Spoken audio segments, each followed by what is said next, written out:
Hey guys, this is Linda, Stop the Violence Walker. It is time for you to stop surviving and start living. Okay, now we're going to talk about how to leave safely. I want to get you out of there, but I don't want any harm coming to you by you trying to leave.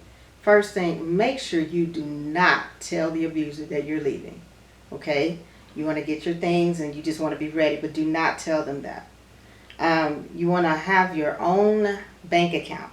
So if you have a joint account now, go ahead and open up a bank account that only has your name on it. You can keep the one that has his on there or hers, but make sure that you have your own. You want to get a P.O. box. You want to have somewhere where mail can go to. That is not your home address, so that if important documents come, you want to make sure that you receive that information. You want to always keep the numbers of the domestic violence shelters in your area handy. If you don't know the numbers for that, contact your local police department, victim assistance coordinator, and they'll be happy to give you that information. Okay guys, now I'm going to take my time with this one. This is dealing with the babies. This is dealing with our children. So we want to keep them safe, but we also want them to be informed as well. Not telling them too much, but telling them what they do need to know to keep you safe and them.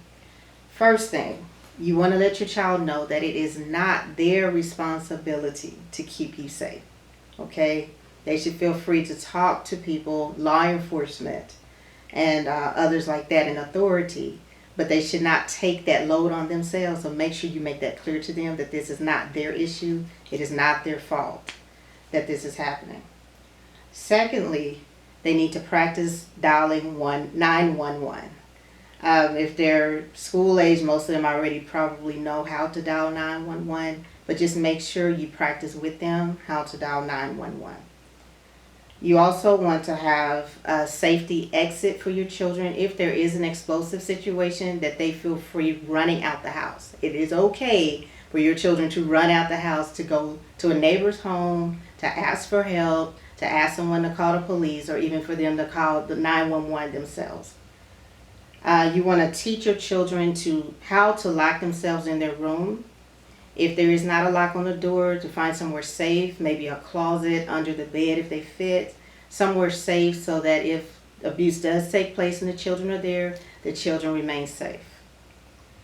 You also want to, this is not on the paper, but it's very important. You want to make sure that you have some type of password for your children. It is a password that is going to trigger something that says it's something. Okay, you want to establish some type of password. That could be something as simple as cat. If you do not have a cat and you start using cat in the middle of a sentence, your neighbor knows to dial 911, your children know to dial 911. Just make it something that's very simple that you can kind of put in the middle of a sentence to not show too much suspicion.